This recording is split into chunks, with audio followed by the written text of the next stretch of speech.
전국의 애국 동포 여러분 안녕하십니까?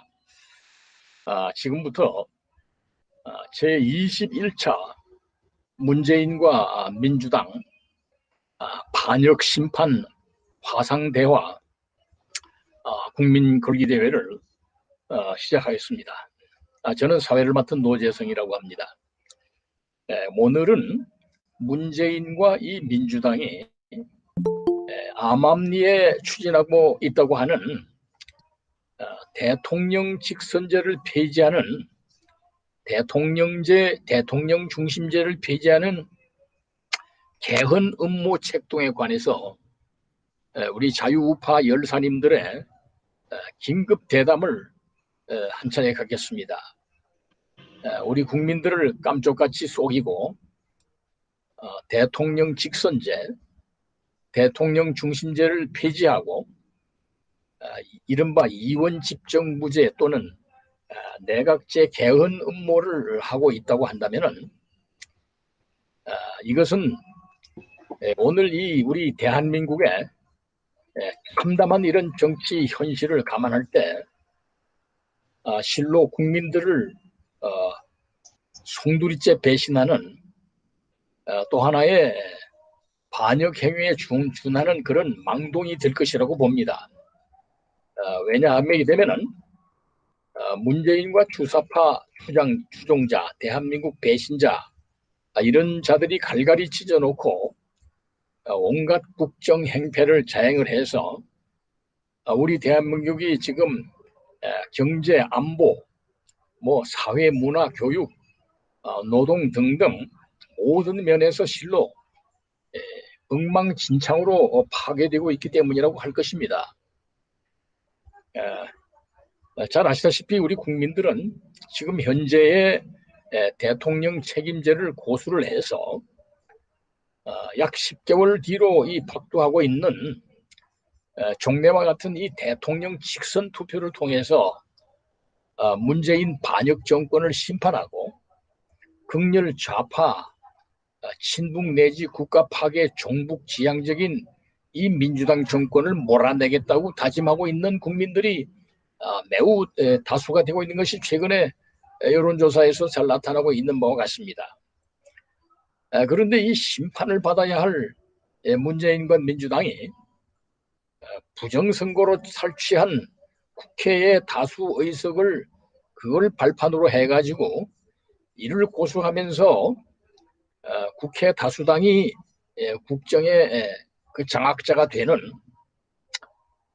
국회에서 국무총리를 뽑는 그 내각제 또는 이원집정부제 개헌을 하려고 음모를 한다고 하니 이것이야말로 눈 가리고 아웅하고 우리 국민을 얼간이 될 정도로 보는 무서운 횡포가 아닐 수 없는 것이라고 하겠습니다. 그래서 오늘은 저들 반역 세력들이 모의하고 있는 대통령제 폐지 개헌에 관해서 우리 자유우파 열사님들의 대담으로 의견을 나누고 이를 규탄해 보려고 하는 것입니다. 그리고 만일 저들이 이 반역적인 개헌 책동을 실현하려고 할 때에는 우리들 자유민주주의와 헌법 수호를 위해서 투쟁하는 애국 국민들의 대책에 관해서도 한 차례 의견을 나누어 보고자 합니다. 먼저 대담에 참여해 주신 애국 열사님들을 현재 참여하신 분들 중심으로 소개를 해 올리겠습니다. 우리 이상로 TV 대표님 나오셨습니다. 박수로 환영해 예, 주시기 저 프리덤, 바랍니다. 저 프리덤 뉴스의 이상로입니다. 반갑습니다. 감사합니다.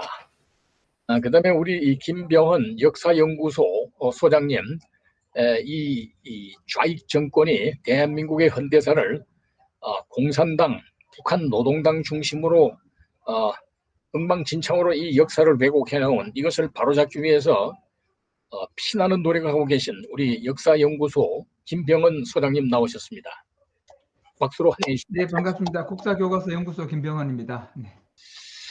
그다음에는 바로 그 저 옆에 우리 최정희 문재인 파면 탄핵 퇴진 국민모임 서울 지역 위원장님, 서울시당 시위원장님 나오셨습니다. 박수로 환영해 주시면 감사하겠습니다. 다음에는 우리 박주현 변호사님, 4.15 부정선거의 진상규명을 위해서 악전고투하고 계시는 우리 박주현 변호사님 나오셨습니다. 박수로 환영해 주시면 감사하겠습니다.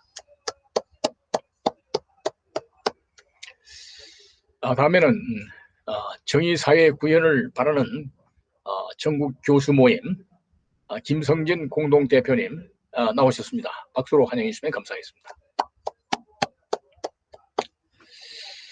네, 반갑습니다. 부산대 김성진 교수입니다. 감사합니다. 오늘은 이 대담에 들어가기에 앞서서 이 개헌 문제, 이 문재인과 민주당 이들이 은밀하게 도적질을 하듯이 추진하고 있는 대통령 중심제 폐지 개헌 책동 여기에 관해서 최근에 박찬종 전 국회의원께서 상세한 그 유튜브 방송으로 고발을 하신 바 있습니다. 그 내용을 먼저 잠시 한번 들어보시고 우리들의 대담을 진행하도록 하겠습니다. 유튜브 그 방송을 한번 시청하시겠습니다.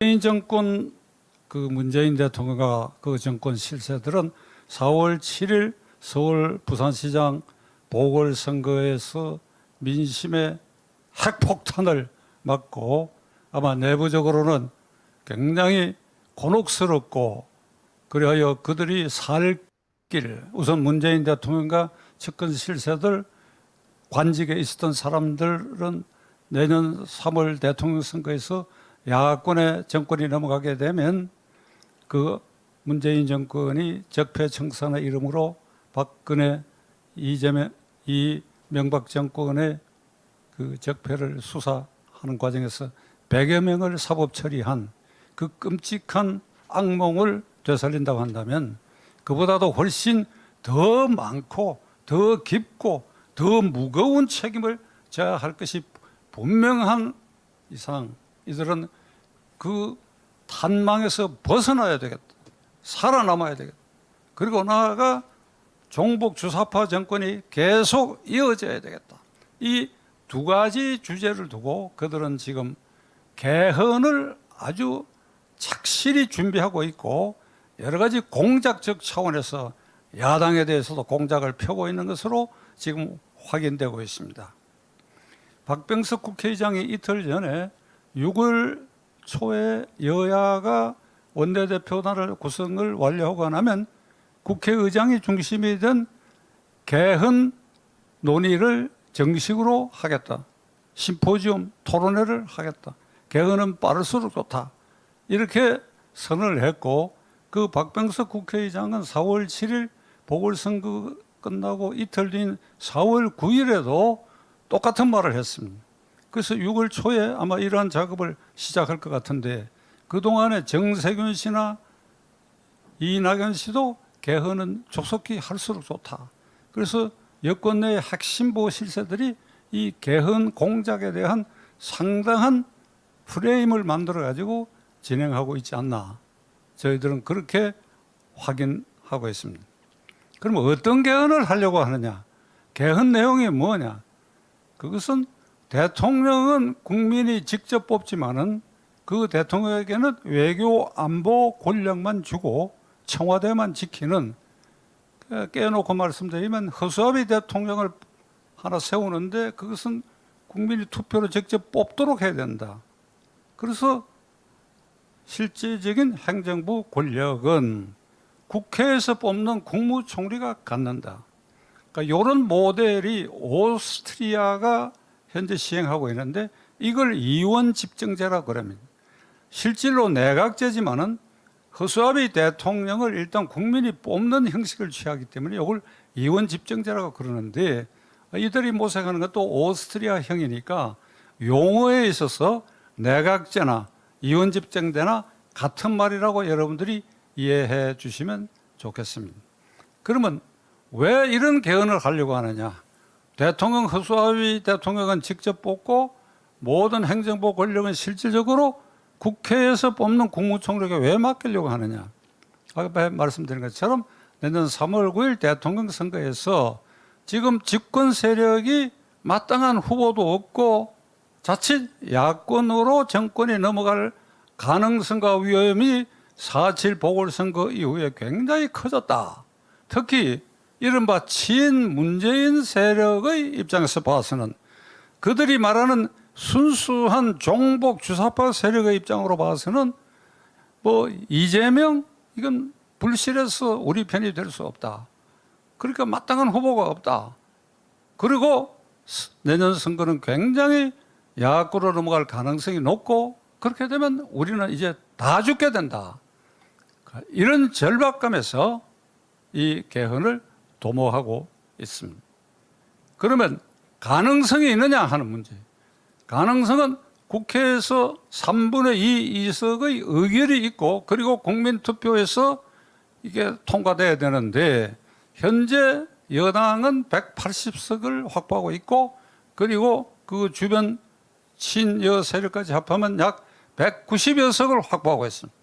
제1야당은 무소속 홍준표 의원 등을 포함해갖고 약 106석이 제1야당이 점유하고 있다고 한다면 야당에서 한 7, 8석만 이게 이 개헌안에 동조하게 되면 200석이 확보되고 국회에서 개헌안 통과는 가능하다.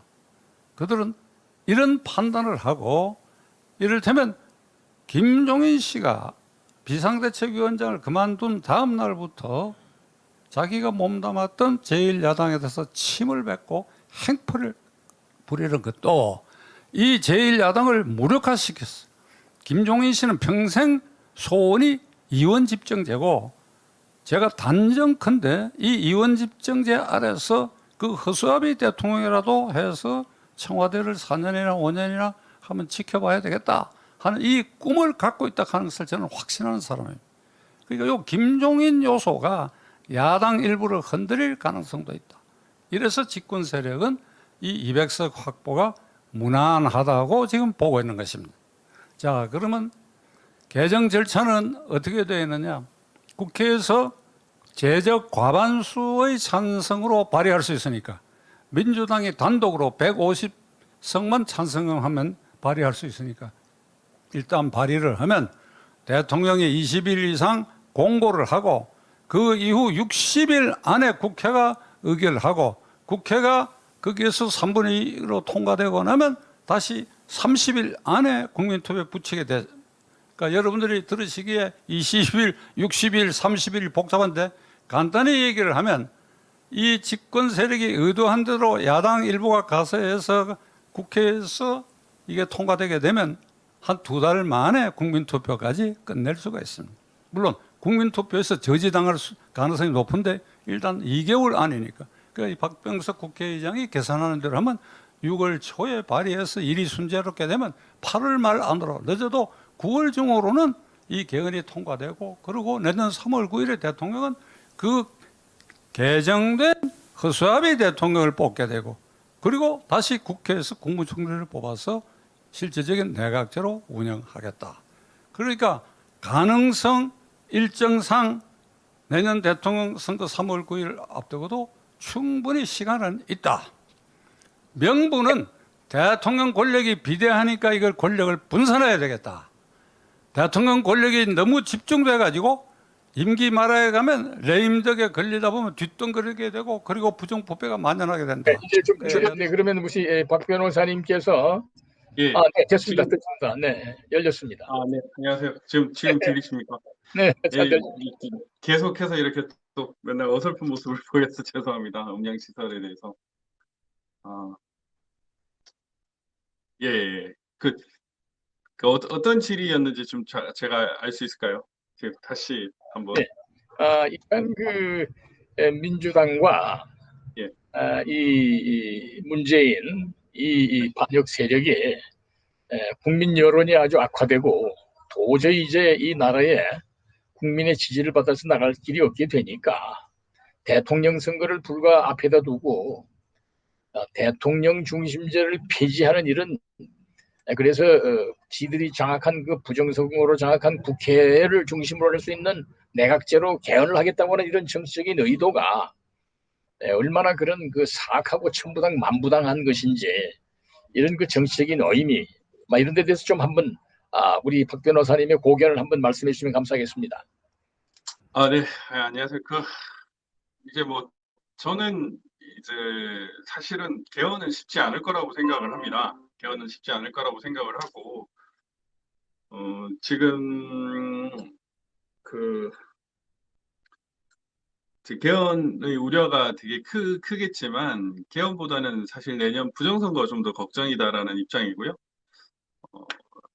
그리고 대통령제와 내각제 개헌 이게 이제 핵심인데 결국 저는 이제 뭐 지금까지 대통령제가 계속 실패해 왔다라는 입장에서 내각제 개헌의 필요성도 없지 않아 있을 수 있다라고 생각을 합니다. 다만 지금 그 개헌의 그 주체가 어떤 그 제도 개헌에 초점을 두기보다는 이 개헌을 주도하려는 자들의 어떤 집단적인 이익 아니면 특정 개인의 이익에 의해서 진행되는 것이 실제로 더 문제가 있다고 생각을 하거든요. 국가 체제로 봤을 때 내각제이냐 대통령제이냐의 그런 문제보다는 그런 개헌을 주도하는 세력이 정말 진정한 국민이냐 아니냐가 더 중요한 것 같습니다. 그런데 지금 한국에서 개헌을 주도하려는 그 자들의 어떤 본심이 그 순수성을 의심할 수밖에 없기 때문에 전 좀 위험하지 않나라는 생각을 하고 있거든요. 그래서 개헌이 뭐 현실적으로도 쉽지 않을 것 같고요. 뭐 그 국회 의결과 그 국민 투표를 거친다면 저는 그 역시도 그 개헌을 이루는 과정에서 부정선거가 동원되지 않으면은 어렵다고 보는 입장인데 그런 것보다는 사실은 이제 개헌을 주도하는 자들의 어떤 나쁜 마음 그것 때문에 좀 솔직하게 좀 불신하는 입장입니다. 그래서 우리가 지금까지는 전 개헌에 대한 부분이나 이런 데를 항상 표면적으로 이 부분에만 초점을 둬 왔었는데 이제는 우리가 좀 마인드를 바꿔서 개헌을 주도하는 자들이 누구인가? 그들이 진정 대한민국을 위해서 개헌을 하는가? 여기에 대해서 좀 초점을 둬야 된다고 생각을 하고요. 그런 부분이 아니라고 하면은 철퇴를 가할 수 있게끔 국회와 뭐 만약에 국민투표로 이어진다고 하면은 절대 뭐 부정이 있지 않게끔 해야 되는 게 중요할 것 같습니다. 이미 지금 현재 그 민주당 정권에서 붕괴가 시작된 상황에서는 지금 우리 박찬종 전 그 변호사님처럼 좀 문제가 있다고 생각을 쉽지는 않을 것 같다고 생각을 하거든요. 이 개헌 자체가 추진이 되려면 결국 1년차, 2년차 때 추진하지 않으면 현실적으로 어렵습니다. 어려운데 지금 국회 180석을 가지고 자기네들이 마지막 발악을 한다라고 하지만 그조차도 국민투표나 국회 3분의 2 그 의결 그 자체를 넘기도 어렵다고 생각을 합니다. 다만 이 개헌을 주도하는 그 세력들이 항상 자기네들이 마음속에는 국회가 아닌 국회나 국민이 아닌 다른 목적, 다른 특정인, 다른 특정 집단을 위한 것이 있기 때문에 그렇게 전개되지 못하도록 하는 것이 가장 필요하지 않나 이런 생각이 듭니다. 네, 이상입니다. 감사합니다. 우리 박 변호사님 감사드립니다. 현실적으로 개헌이 어렵지 않겠느냐 이제 이렇게 보시는데 아까 우리 박찬종 그 원로 같으신 분은 어떤 정치적인 그 작용을 해서 민주당이 현재 부정선거로 국회를 180석 내지 자기들 그 좌파를 합하면 190여 석이 넘으니까 이 국힘당에 있는 의원들 일부 회유하거나 해서 할 수도 있다 우려를 하긴 했습니다만은 우리 이상로 대표님 한 말씀 해주시죠. 이 개헌 문제에 관해서 평소에 그 아주 그 신랄한 그런 관찰을 해오시는 걸로 알고 있습니다만은. 예, 제가 좀 말씀드리겠습니다. 제가 세 가지 관점에서 말씀드리겠습니다. 개헌을 하려고 그들이 결정할까? 첫째. 두 번째로 결정한다면 어떤 프로세스를 갈 것인가? 세 번째, 그 프로세스에 따르면 우리 국민은 어떻게 대응할 것인가? 다시. 첫 번째, 그들은 과연 개헌을 하려고 생각할 것인가?에부터 먼저 말씀드립니다. 그들이 개헌을 하려고 생각하는 목적은 아까 박찬종 전 그 의원께서 말씀하셨듯이 다음번 대통령 선거에서 질 것 같으니까 그리고 지게 되면 자기들이 크게 지금까지 저질렀던 잘못에 대한 죄가를 받아야 되니까 그것이 두려워서 할 것이다. 저는 충분히 가능성이 있다. 그런 생각을 그들은 충분히 하고도 남는다. 그런데 과연 내부에서 개헌을 하려고 할 것인가 라고 하는 부분은 굉장히 복잡할 것이다. 왜냐하면 지금 현재 아직도 실권을 갖고 있는 문재인의 입장에서는 자기가 그렇게 개헌을 해서 이제 이원 집중제로 갔을 때 자기를 보호해 줄 수 있을까? 아닐 수도 있다. 오히려 더 리스크가 클 수 있다. 이제 그 국회의원들의 그 의원들이라는 건 항상 자기들의 이해에 의해서 움직이는 사람들이고 여론의 향배에 그 골말하는 사람들인데 자기가 이제 물러났지만 그 여당이 지금 현재 더불어민주당이 다수석이 돼서 총리가 거기서 나왔다. 그런데 그 총리가 정치적인 코너에 몰리면 이런 백신이라든지 정치의 코너에 몰리게 되면 무엇인가 희생양을 찾아야 되면 예전에 김영삼 대통령이 그 노태우 대통령이나 전두환 대통령을 법정에 끌어내듯이 정치적인 거래로 자신을 끌어낼 수 있다 하는 생각도 문제는 해야 될 거라는 겁니다. 그래서 반드시 그것이 자기에게 유리할 것인가 유리하지 않을 것인가 여권 내에서도 셈법이 굉장히 복잡할 것이다. 우리가 거듭 말씀드리지만 그 개헌이 이루어져서 여당이 다수가 돼서 그 총리를 뽑고 그 총리가 끝까지 문재인 세력을 지켜줄 수 있을 것인가? 아닐 수도 있다. 오히려 더 불안할 수도 있다는 생각을 계산을 할 수도 있다는 겁니다. 자, 첫 번째, 그래서 생각은 충분히 하고 있다. 그리고 시도하려고 할 것이다. 그러나 속내는 대단히 복잡할 것이다. 라는 겁니다. 이게 두 번째, 이제 그들이 그러면 개헌을 하기로 마음을 먹으면 그들은 아까 말씀드렸듯이 국회에서 이제 그 과반수의 발의 3분의 2의 찬성으로 이제 발의하겠죠. 그때 이제 우리가 어떻게 대응해야 하느냐는 겁니다. 우리는 그때 개헌안을 그렇게 돼서 개헌안을 만들 때 개헌안을 국회에서 만들 때 그때부터 우리가 대응을 해야 된다는 겁니다. 논리가 무슨 논리냐면 오케이 너희들이 지금 개헌하려고 그러지 그런데 너희들 국회의원에 대한 것부터 다시 따져보자. 우리가 국회를 뽑았을 땐 대통령 중심제 하에서의 국회를 뽑은 거고 만약 개헌을 하게 된다면 그 국회의원의 성격이 달라져야 돼. 그러니까 그럼 이번에 너희들이 개헌을 하려고 그러면 오케이 좋아. 먼저 국회를 해산하자.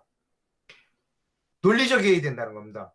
왜냐하면 너희들이 국회의원이 됐을 때 대통령 제하에서의 국회의원이고 이제 개헌을 하려고 하는 것이 이원 집정제나 말하면 내각제임제로 간다면 오케이. 그럼 국회의 성격이 달라져야 돼. 국회의원 먼저 국회를 해산하라. 국회를 해산하라. 그래서 하게 된다면 국회 해산해서 국회 해산하고 국회의원 선거와 대통령 선거를 동시에 하자. 내년 3월 9일 날. 라고 우리가 지금부터 논리를 펴야 한다는 겁니다. 그래야 이들이 논리적으로 맞잖아요. 그러니까 지금부터 우리는 그 정책을 펴야 된다는 겁니다. 지금부터 그 논리를 해서 그거를 프로파게해야 한다는 것이죠. 개헌을 한다면 대통령제 하에서의 국회와 내각제임제에서의 국회는 성격이 다르다. 따라서 대각 책임제나 이원 집행제로 간다. 오케이. 국회 때 해산하는 것이 맞다. 따라서 시간이 없다면 국회 해산과 국회의원 선거와 대통령 선거를 같이 하는 개헌안을 추진해야 된다라고 하는 것을 우리는 그냥 저 사람들 나쁜 사람들이야. 우리가 큰일이야. 걱정. 이거 그렇게 할 것만은 아니다. 지금부터 논리를 써서 오케이. 개헌한다면 물어보자. 지금 아까 그 박지원 변호사님께서도 얼핏 말씀이 있었어요. 지금까지 우리의 대통령제가 문제가 있는 건 사실이에요. 또 일부에서는 한 번은 고려해보고 되지 않겠는가 내각 책임제. 그것도 맞는 얘기입니다. 자, 그렇다면 제대로 따져서 하자. 우리는 대통령법 중심제에서 국회의원을 뽑아줬지 내각 책임제에 국회의원을 뽑은 게 아니므로 국회도 해산하고 그래서 국회가 해산해서 내년 3월 9일 날 국회의원 선거도 다시 하고 대통령도 다시 뽑는 개헌을 하자라는 걸 지금부터 하자는 겁니다. 지금부터. 그래야 저쪽 사람들이 아이고 이거 안 되겠구나 라고 하는 것이죠. 그 다음에 이제 개헌을 만약에 이런 부담이 있으면 어떤 부담이 있는가 하면 개헌을 추진했어요. 발의도 있고 국회에서 3분의 2 다 통과돼서 오케이 개헌안에 딱 붙여줘서 국민투표로 갔어요. 그런데 만약에 국민투표에서 개헌안이 부결되면 그걸 끊어버립니다. 개헌안이 국민투표에서 부결돼 버리면 그나마 지금 여당에서는 끝나버립니다. 더구나 여당 내에서 개헌에 반대하는 세력이 있을 겁니다. 개헌에 반대하는 세력이 아마 이재명 씨 같은 사람이 개헌에 반대할 텐데 그렇게 되면 그 개헌에 반대할 때 이재명 씨 같은 사람이 운이 대통령 후보가 되는 겁니다. 그때는. 그래서 그러한 정치적인 위험성도 있다. 그래서 정리하면 이렇습니다. 개헌에 갈 가능성은 충분히 있다. 평소부터 하고 그 다음에 지금 국민의힘 야당 안에도 개헌을 찬성하는 논자들이 무지 많다. 그래서 일단 개헌안이 그 국회에서 발의가 되면 3분의 2 통과하는 건 아무 어려움이 없이는 될 것이다. 왜? 지금 이제 국민의힘 당원 중에도 그 의원 중에도 의원 내각제나 이원 집정제를 하려고 하는 사람이 숫자가 엄청나게 많다. 그래서 우리는 지금 어떤 행동을 해야 되느냐? 오케이. 만약 개헌을 한다면 아까 반복해서 말씀드리지만 국회를 해산해서 내년 3월 9일 날 국회의원 선거와 대통령 선거를 동시에 하는 개헌을 추진한다면 오케이. 한번 고려해 볼게. 이런 전략을 가지고 지금부터 그것을 풀업하게 한다 하는 것이 제 생각입니다. 그리고 제가 다른 또 미팅이 있어서 저는 좀 미리 좀 빠져나가겠습니다. 양해를 좀 부탁드립니다. 네, 감사합니다. 이상로 대표님 감사합니다. 감사합니다. 아주 그냥 일목요연하게 매우 입체적인 이 문재인과 민주당의 개헌 음모에 관해서 현상과 대책을 말씀해 주셨어요. 그런데 이제 문제는요. 지금 이 사람들이 그런 합리적인 그런 집단들이 그동안에 아니었다 하는데 문제가 있다. 저는 그렇게 보거든요. 저들이 개헌을 하는 것은 어찌하든지 이러한 그동안에 베풀었던 이 악정 그리고 국가에 대한 반역 여기에 대한 무서운 국민들의 심판 이것을 피하기 위한 그런 도피 수단 내지는 저들이 추구해오는 그런 대한민국 사회의 체제 변혁 북한의 인민민주주의식으로 이 나라를 바꾸려고 하는 그런 아주 흉악한 그런 검은 흉계 이런 것이 깔려 있기 때문에 저들은 그런 어떤 합리적인 접근을 하지 않을 것이다. 말하자면 앙탈 공산당식 이 강탈적인 방법을 하지 않을까 이런 것이 우려되어 있거든요. 이런 점에서도 봐야 된다 생각이 되는데요. 우리 김성진 교수님 계속해서 이 꼬리를 물고 있는 저들의 이 개헌 책동 어떻게 봐야 될 것이고 어떻게 대책을 해야 될 것인지 우리 자유우파의 지도자의 한 분으로서 말씀해 주시면 감사하겠습니다. 네. 저는 이 개헌 문제는 아까 이제 박주현 변호사도 얘기를 했습니다만은 그렇게 자기들 뜻대로 되지 않을 거라는 것도 자신들은 잘 알 겁니다. 국회를 개헌안이 통과된다 하더라도 그것이 국민투표에서 통과되는 것은 별개의 문제고, 국회에서 통과된 것이 국민투표에 의해서 부결될 경우에는 그 정치적 파장이라는 것은 거의 그 개헌을 주도했던 모든 세력들의 파멸적인 결과가 될 것이기 때문에 그런 것을 감안하면 그렇게 쉽게 그렇게 나서지는 못할 것이다. 다만 저는 그런 측면보다는 일종의 성동격서식의 정치 술수라고 생각을 합니다.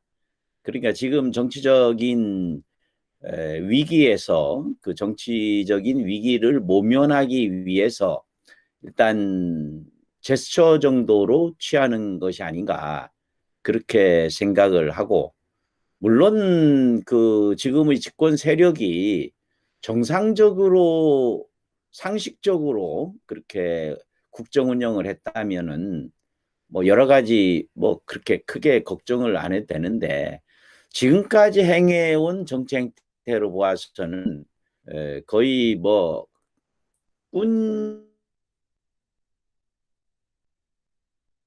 정도라고 생각을 하기 때문에 무슨 짓을 할지 모르지 않겠는가. 검찰총장에 관한 부분도 그렇습니다. 누가 보더라도 이건 추천위원회에서 맨 꼴찌로 겨우 턱걸이 해가지고 올려는 그 전 차관 김호수 차관을 지명을 했다는 거. 이것은 오로지 정권의 안위 내지는 퇴임 이후에 문재인의 퇴임 이후를 걱정해서 그렇게 그것이 초미 관심사이기 때문에 추천위원회에서 그런 올린 이런 그 의견을 완전히 무시하고 제일 마지막 그 말번 후 합류한 김호수를 지명을 한 것이 아니냐. 그런 행태로 보아서는 그거보다 더 심한, 그러니까 지금까지 봐왔 가면서 거의 뭐 막가파 수준으로 국정을 운영하고 있기 때문에 그런 행태로 본다면은 우리가 상식적인 선에서 하면 이건 절대로 안 될 텐데, 상식적으로 국정을 운영하지 않고 있기 때문에 어떤 수를 어떤 식으로 할지 모른다라는 그것은 우리가 충분히 대비를 해야 되지 않느냐. 그렇다면 어떻게 할 것인가. 조금 아까 그 이상로 대표 말에 저는 전적으로 동감합니다. 선제적으로 우리들도 선제적으로 대응할 필요가 있다. 왜냐하면 내각 책임제나 이원 집정부제에서의 국회의원의 그 권력이나 또는 의무나 이것은 국가의 원수에 해당되는 실질적인 국정 운영자를 선출하는 국민을 대표해서 선출하는 것이기 때문에 지금 이제 단순히 입법권을 가지고 있는 국민의 대표인 국회의원하고는 전적으로 다르다. 그래서 해방 직후에 재헌의회를 구성할 때와 준해서 그런 별도의 지금의 국회를 해산하고, 아니면은 그 차기 다음 그 권력, 예를 들어서 내각 책임제나 이원 집정부제로 간다면 그에 준하는 그 새로운 형태의 국회의원들을 뽑아놓고, 그리고 현재의 국회의원들은 그 임기를 맞춰서 뭐 한다. 이런 거를 지금부터 조기에 그 문제를 제기해서 저들의 그 아주 사악한 간교한 이런 기도를 아예 원천 봉쇄하는 그런 쪽으로 가는 것이 맞지 않겠는가. 지금 현재 그 국민의힘에서 상당한 지분을 가지고 있는 김무성 전 대표라든지 이런 사람들은 예전에 신민당 그 구파 쪽의 김영삼 계열이지 않습니까? 그쪽이 원래 쭉 타고 올라가면은 결국 그 내각 책임제 쪽 이런 거고, 그 뒤에도 정치 권력을 가지고 있을 때 지금 이 사람들도 상당수가 이원 집정부제나 또는 내각 책임제를 희망해 온 사람들이기 때문에 그들이 자신들이 속내를 감추고 끌려가듯이 개헌에 응할 가능성도 있다. 그런 부분들을 막아야 되지 않겠는가, 그렇게 생각을 합니다. 또 한편으로 보면은 87년 헌정체제의 최고의 수혜자들이 왜 그러면은 87년 헌정체제, 뭐 자기들 말대로 모든 것을 걸고 87년 헌정체제를 만들어낸 세력들이 왜 그러면은 대통령제를 포기하고 내각 책임제나 아니면은 이원 집정제를 추구할까? 이걸 국민들한테 홍보를 해야 되지 않겠는가? 그 역사적 맥락을 해야 된다는 것이죠. 그래서 이제 다시 한번 요약해서 말씀드리면, 하나는 그 새로운 권력 구조, 국가 권력 구조에 준하는 국회의원, 지금은 달라지기 때문에 국회의원에 준하는 국회를 구성해야 된다. 그 다음에 두 번째는 아마도 현재의 체제로서는 개헌은 어려울 것이다 라고 생각을 하되, 그 만약의 사태에 대비해서 조금 아까 드린 말씀처럼 그런 옵션을 걸어야 되지 않겠는가, 그렇게 생각합니다. 이상입니다. 감사합니다. 감사합니다. 저들이 개헌을 하는 것이 용이하지 않을 것이다, 이제 그런 말씀을 하셨는데요. 그리고 그 개헌의 그 내용을 너희들이 진정코 개헌을 하려면은 현재 국회의원들이 그대로 유지되는 개헌은 그건 천부당 만부당, 그건 말할 필요도 없죠. 새로운 국민의 그 심판을 받은 국회를 구성하고 그 국회에서 뭐 새로운 국무총리를 뽑든지 뭐 그런 게 된다면 어느 정도 합리적인 그런 그 논리는 성립이 될 거예요. 그런데 이제 우리 박찬종 대표를 원로 정치인이라든가 이런 분들이 보는 관점이라는 것은 이 지금 문재인과 민주당이라는 이 세력은 정상적인 국회 운영을 안 해왔지 않습니까? 자기들이 그 부정선거로 차지한 그 압도적인 3분의 2 이상의 다수를 가지고 헌법에 어긋나는 공수처법이라든가 뭐 5.18 특별법이라든가 제주도 4.3법이라든가 이런 걸 무지막지하게 야당의 거부에도 불구하고 숫자로 그냥 밀어붙이는 그야말로 준 쿠데타적인 그 행동들을 하고 있기 때문에 만만치가 않다. 어떤 합리적인 그런 주장들, 뭐 헌법을 개정하려면 국회의원 선거도 같이 해가지고 심판 받아라든지 그런 걸 받아들일 자들이 아니다. 저는 그렇게 보는 데서 문제의 생각. 근데 그 부분은 제가 그렇게 말씀을 드리고, 물론 이 사람들이 거의 뭐 공수처 법안이라든지 이런 거를 통과시킨 것의 예로 보면 뭐 그냥 자기네 의도대로 내각 책임제나 이원 집정부제를 밀어붙일 가능성도 있겠지만 최종적으로는 국민이 결정해야 된다라는 것을 이들도 모르지는 않을 것이다, 그렇게 생각을 합니다.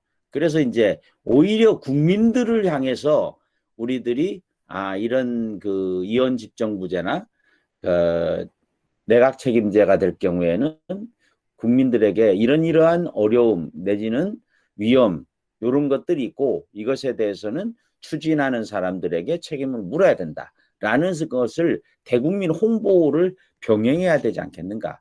그것이 실질적인 그 개헌의 반대 투쟁이 될 것이다. 저는 그렇게 보는 것입니다. 이상입니다. 감사합니다. 강력한 저지 운동도 또한 필요할 것이다. 그런 말씀이 되겠습니다.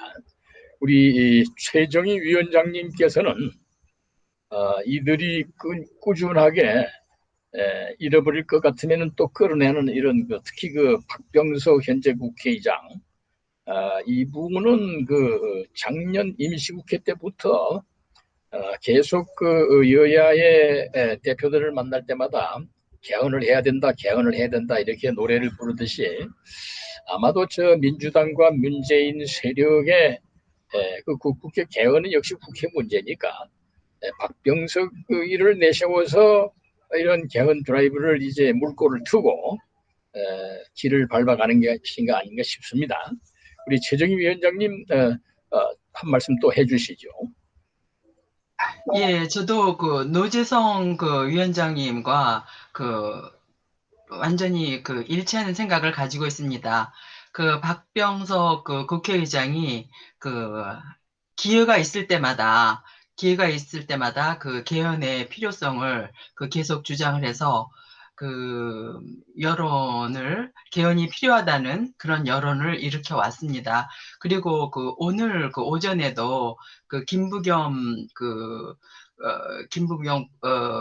인사청문회에서도 그 민주당에서 그 개헌론을 그 언급을 했어요. 그래서 그 개헌에 대해서 어떻게 생각하시냐. 그래서 그 이제 많은 언론이 집중이 돼 있을 때 또 개헌에 대해서 다시 한번 환기시키고 그런 식으로 지금 이번에도 벌써 그 2번이나 그렇게 그 개헌에 대해서 얘기하고 있는데 결론적으로 아까 그 이상로 대표께서 말씀하신 그 현 국회 해산하고 대통령 선거 또 국회의원 선거 같이 하자. 그 굉장히 그 좋은 그 전략이라고 생각하고요. 또 하나는 그 부정선거를 막는 게 굉장히 중요하다. 우리가 그 4.15 총선 때 그동안 그 문재인 정권이 그 여러 가지 그 반헌법적인 그런 그 막가파적 그 국정 운영을 했기 때문에 4.15 총선에서는 우리 국민이 이 문정권을 심판한다 이렇게 생각하고 민주당이 많이 질 것이다 이렇게 생각을 했었는데 놀랍게도 그 180석이라는 그런 그 의석을 차지했잖아요. 그것도 이상하게 그 사전선거 그 표가 그 당락을 뒤바꾼 경우가 많았고요. 그래서 이번 그 개헌 논의도 국민이 원치 않는 이런 그 내각제나 그 이원 집정부제가 맨 마지막에 국민 투표까지 갔을 때 부정선거에 의해서 그 국민의 뜻이 왜곡될 확률이 너무 높다. 저는 그렇게 생각합니다. 그래서 지금 우리 애국 세력이 그 클린 선거를 위해서 지금 열심히 뛰고 계시는데요. 이번 4.7 선거에서 그 클린 선거를 위한 그 노력들이 일정 부분 열매를 맺었고, 이 노력이 계속 유지가 돼서 만약에 정말 불행하게 개헌 논의가 국회에서 통과가 되고 그래서 국민 투표까지 나오게 될 국민 투표까지 해야 될 그 상황까지 우리가 상정을 해서 부정선거를 막는 것 이것이 개헌 논의도 저지하고 또 대통령 선거 또 교육감 선거 또 지자체 의원들 선거 이 모든 우리 국민들의 뜻을 표현하는데 정확하게 표현이 되도록 하는 관건이다. 그래서 부정선거를 막는 활동이 굉장히 중요하다고 생각하고요. 또 하나는 이 개헌을 우리가 또 막아야 되는 이유가 우리 대한민국이 지금 휴전 중에 있잖아요. 우리의 공적인 북한과 중국과 지금 싸우고 있는데 잠깐 쉬고 있는데 이때 대통령제 같이 강력한 리더십이 있는 그런 체제는 너무나 필요한 것입니다.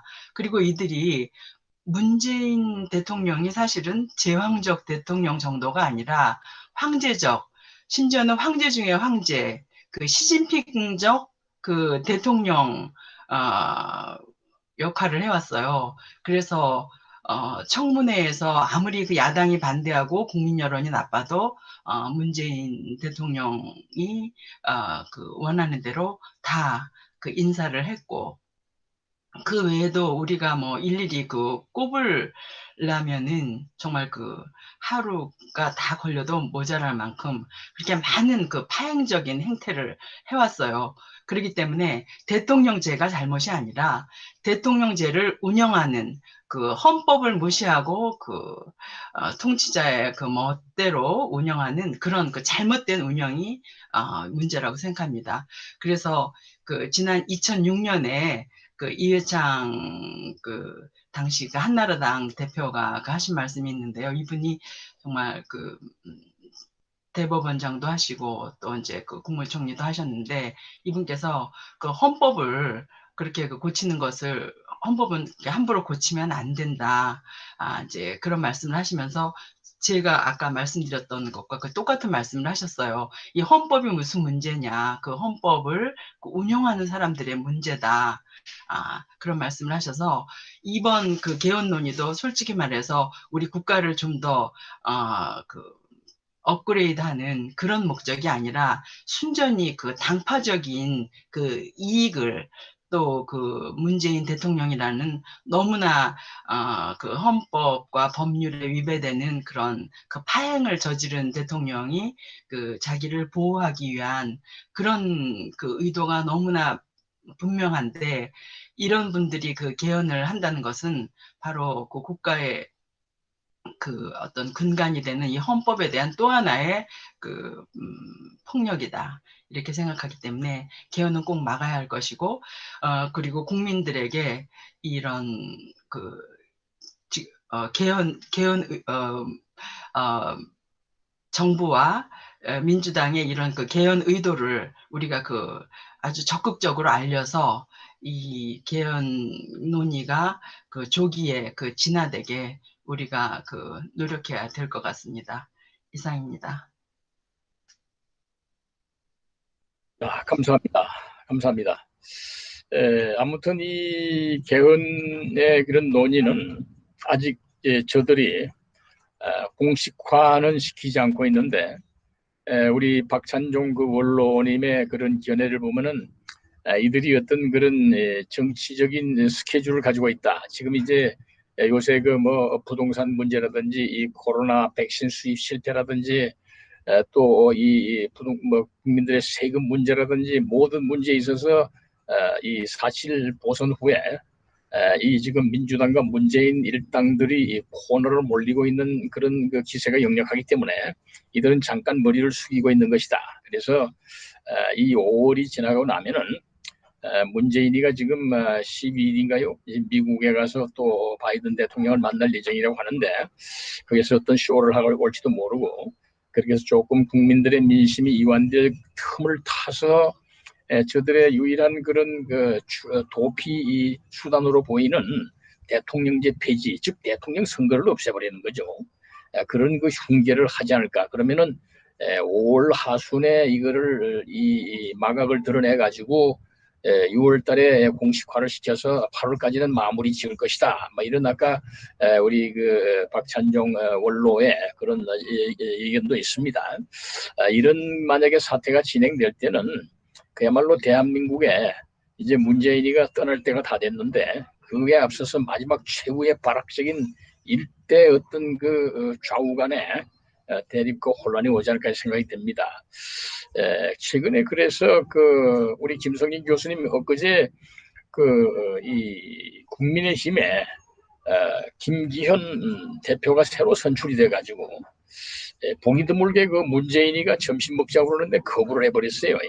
근데 과거에 우리 그 야당의 그 지도부 뭐 김종인이라든가 주호영이나 이런 사람 보면은 뭐 대통령이 밥 먹자 그러면 그 뭐 예우 차원에서 안 갈 수 없다 등등 해가지고 주르르 달려가서 굽신거리고 뭐 밥을 얻어먹고 오는 이런 결과를 보는데, 이번에 이 김기현 대표는 단호히 거절하고 밥 먹고 사진 찍는 건 하지 않겠다. 또 이 김기현 이 원내대표는 정말 제대로 문재인이가 지금 주인을 만난 것이 아니냐.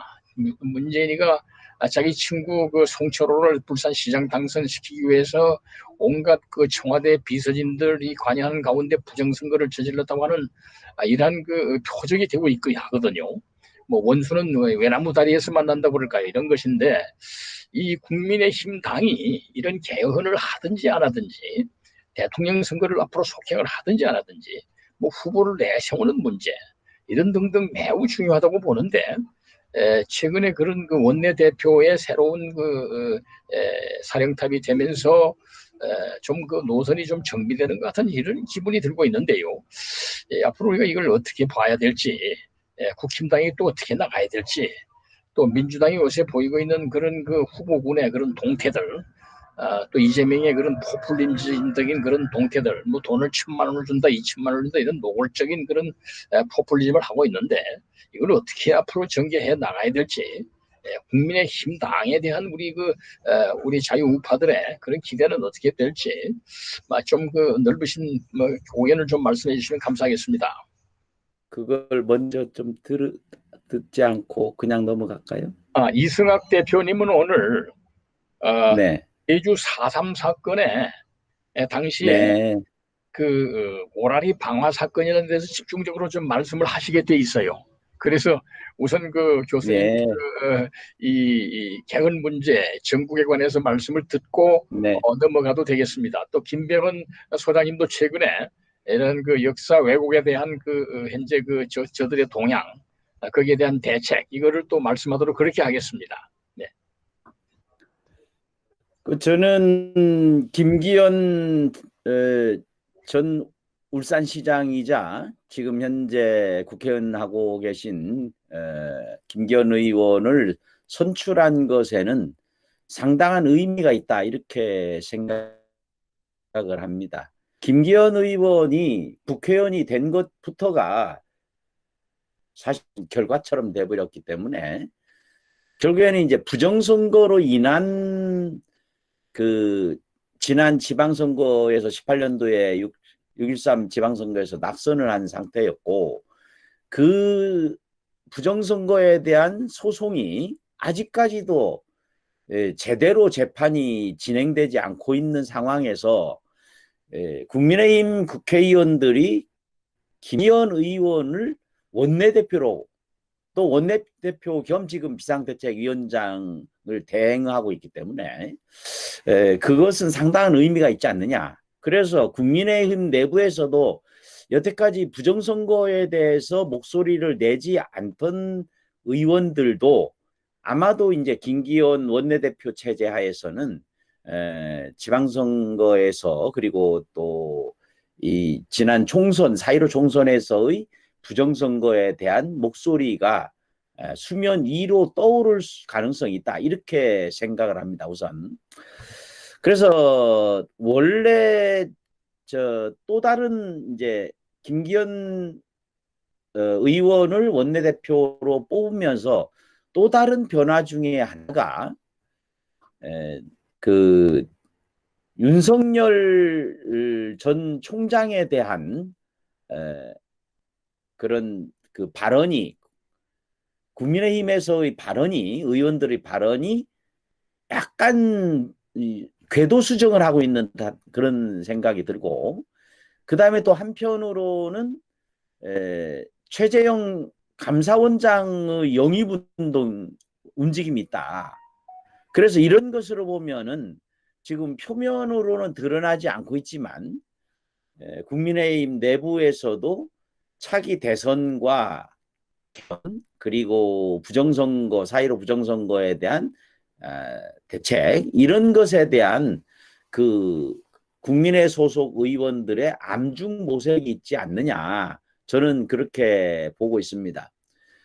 사실 이 우리가 냉정하게 말씀을 드리면 지금 현재 국민의힘을 주도하고 있는 것이 결국 뭐 도로 영남당이라는 말이 있을 정도로 사실 영남권의 그 압승에 힘입어서 사실 지금 겨우 100석 이상을 유지하고 있는데 그러니까 국민의힘의 주도 세력은 현실적으로 그 영남일 수밖에 없는데 이게 이제 문제가 좀 복잡해졌죠. 국민의힘의 원내대표를 울산 지역구를 둔 김기현 의원을 선출함으로 해서 차기 이번 전당대회에서 영남권의 대표를 뽑는 것이 조금 부담이 되는 그러한 형태가 나타나게 됐다. 이것은 상당한 정치적 의미가 있는 것이 아닌가. 물론 그렇다고 해서 뭐 강제적으로 영남권 대표 이게 원내대표 그다음에 당대표 이거를 다 영남에서 가져가는 이런 것을 피할 수밖에 없지 않느냐 이런 말도 있고 강력하게 현 정권에 가장 강력하게 저항하고 있는 영남 세력의 목소리를 그대로 반영해야 된다. 이러한 움직임도 있지 않겠는가 그런 생각을 합니다. 그래서 이번 그 지난 6.13 지방선거적인 피해자였던 김기현 의원을 원내대표로 뽑은 것이 결국은 무슨 의미냐. 이것은 정치적으로 볼 때 4.15 부정선거에 대해서 국민의힘이 조직적으로 이건 법률을 위반하고 있지 않습니까?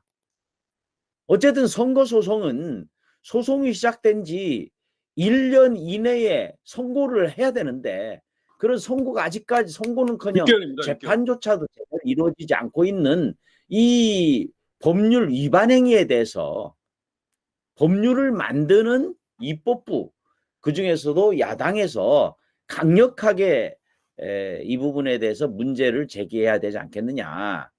그것이 차기 대선과 그리고 내년에 있을 차기 대선과 그리고 지방선거가 공정하게 치러지는 것에 대한 가장 효과적인 대응이 아닌가. 그래서 국민의힘 소속 의원들에게 강력하게 사실 강력하다라기보다는 강력하게 간청을 하고 싶습니다.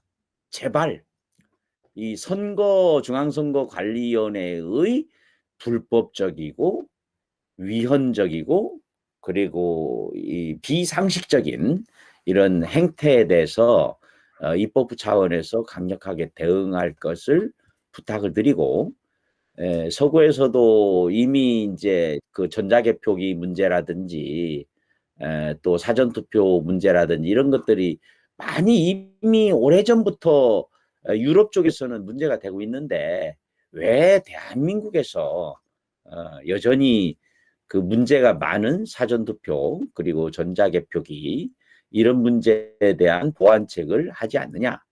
그리고 중앙선관위에서 법률을 위반했던 부분 그리고 대법원에서 현행법을 위반해 가면서 재판을 뭉개고 있는 이 현실에 대해서 강력하게 대응할 것을 촉구합니다. 이상입니다.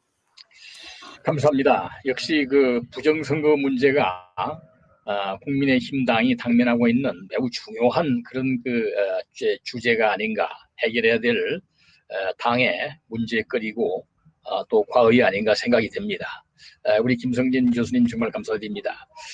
우리 박주연 변호사님 지금 현재 대법원에서 이러한 참 무서운 그런 법률 사실 위반하는 이런 행위를 다른 것도 아니고 대한민국 대법원이 저지르고 있는데 지금 민경북 의원 연수를 선거 소송이 좀 진행되는 것 같더니 또 정체되고 있는가 보죠. 어떻게 지금 돼가는지 국민들도 전혀 모르고 있습니다. 이 부정선거 이 소송이 이래서 되는가? 네. 당연히 이래서는 안 되죠. 이게 사실 부정선거 소송이라고 얘기 안 하고 보겠습니다.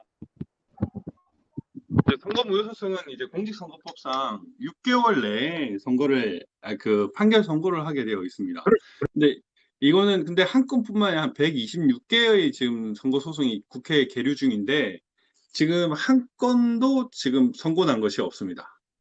한 건 최근에 있었네요. 그 황운하 지역구에 지금 그 이영건 후보가 황운하의 공무원 그 신분으로 그 선거에 이제 참가를 해서 지금 당선된 이 부분에 대해서 당선 무효 소송을 했는데 부정선거에 그 하는 게 아니죠, 그거는.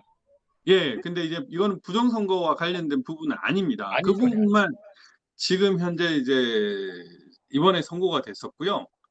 나머지는 한 건도 진행이 되지 않았습니다. 그리고 그 인천 연수의 소송이 지금 제일 많이 이제 진행이 된 셈인데 그 딱 4월 15일 날 제1회 변론기일만 열렸고요.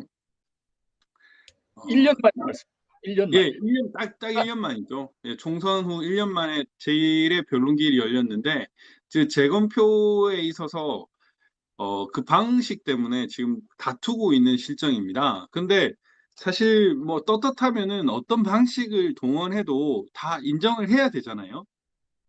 근데 선관위와 대법원은 합작을 해서 그런 식의 재검표 방식에 있어서 철저하게 단순 재검표로 끝내려고만 하고 있습니다. 이 자체가 사실 말이 안 되는 겁니다. 그냥 만약에 그 부정선거가 없었다고 하면 어떤 방식으로 까도 좋다라고 얘기를 해야 됨에도 불구하고 지금 이거는 이래서 안 된다, 저건 저래서 안 된다라는 식으로 지금 재검표를 계속 미루고 있는 실정입니다. 그리고 검증료나 감정료를 과도하게 청구를 함으로써 서버 포렌식이라든지 이런 것들에 대해서는 꿈도 못 꾸게끔 하고 있고 이 선거의 적법성 이런 부분도 사실상 선관위가 모든 증거를 가지고 있으면은 그들이 입증 책임을 진다고 봐야 되는데 철저하게 이제 원고 측에 그런 입증 책임을 전환시키려고 함으로써 선거 무효 소송을 계속 회피하고 있는 상황입니다. 이런 것들을 보면은 좀 이제 부정선거가 사실상 있었다라는 것을 자인하는 바와 같다. 저는 그렇게 보고 있고요. 다만 이걸 법적인 절차로 밝히려는 것은 이 대법원이 정의와 진실에 근거해서 뒤로 해서 재판을 진행하고 선거 무효 소송을 진행해야 되는데 그들이 지금 현재 김명수 대법원장을 보는 것처럼 마치 운명 공동체처럼 이제 정의와 진실에 반대되는 방향으로 하고 있습니다. 예, 그 결과 지금 이제 선거의 공정성이나 신뢰성이 철저하게 무너졌고요. 또 그와 더불어 선거 무효 소송을 주관하고 있는 그 재판부의 신뢰도 바닥을 쳤습니다. 그래서 앞으로 이게 뭐 제대로 다 밝혀져야 되겠지만 당분간은 철저하게 은폐하려고 할 것 같다라는 게 이제 제 개인적인 그런 판단이고 실제로 그 때문에도 지금 재검표 일정 그 4.15 변론 이후에 한 달 정도 뒤에 변론을 열어서 재검표의 방식과 이런 부분에 대해서 합의를 하겠다고 그 김성한 대법관이 그렇게 얘기를 했음에도 불구하고 지금은 현재는 그런 말조차 없습니다. 그래서 뭐 제대로 밝히려고 하지 않는 이러한 그 그 사법부의 태도 그리고 그 피고 선거관리위원회 태도를 볼 때 철저하게 그들은 부정선거임을 계속 감추고 싶고 은폐하고 싶다. 그리고 앞으로의 선거에 있어서도 항상 그러한 불안은 계속 존재할 수밖에 없다. 이런 생각을 하고 있습니다. 이상입니다. 감사합니다. 이 4.15 총선 부정을 규명하는 문제가 최우적인 칼을 가지고 있는 데가 바로 대법원인데, 이 사람들이 이러한 그 천부당 만부당한 그야말로 법을 아주 깔아뭉개버리는 국민을 깔아뭉개는 거라고 좀 봅니다. 이러한 사태는 앞으로의 선거 또는 부정선거가 있어도 이런 식으로 깔고 뭉개고 국민들을 갖다가 우롱하고 넘어가겠다 이런 이 저들의 소위 좌파의 그런 노선이 드러나지 않나 싶어요. 우리 국민들이 정말 총 권리를 해도 모자랄 그런 엄청난 이런 참 불법과 비리가 자행되고 있는 오늘의 대한민국이라 생각이 됩니다. 정말 가슴이 정말 무너집니다. 우리 주옥순 대표님 조금 늦게 참석을 하셨습니다만은 너무 바쁘신 가운데 정말 동분서주하시면서 피곤하심에도 이렇게 참석하셨습니다. 최근에 이런 그 개헌 책동에 대해서 우리가 어떻게 우리 자유우파가 가능성이 있는 이런 그 전망에 대해서 어떤 대처를 해야 될 것인지, 또 우리 우파의 최근에 이런 그 개헌 책동에 대한 그런 대책은 어떻게 하고 있는지 몇 말씀 해주시면 감사하겠습니다. 주 대표님. 네. 제가 보이시나요? 카메라가 지금 안 켜져 있어요. 카메라가 안 켜져. 자, 카메라 켰습니다. 예, 카메라 켜셨죠? 그리고 오른쪽에 거기를 클릭해 보세요. 저쪽에 예. 여기 오른쪽 제 얼굴만 나오네. 카메라가 클릭이 안 되는데 우선 말씀을 하시죠. 뭐 지금 멋있는 그 캐리커처가 죄송해요. 최정희 씨 사랑해요. 말씀해 주세요. 예. 제가 좀 늦게 들어와서 네, 안녕하세요. 제가 내일 그 11시 반에 그 청와대 앞에서 이재용 그 부회장에 대한 석방 그거 뭐 기자회견문하고 뭐 준비하느라고 이제 집에 막 도착했습니다.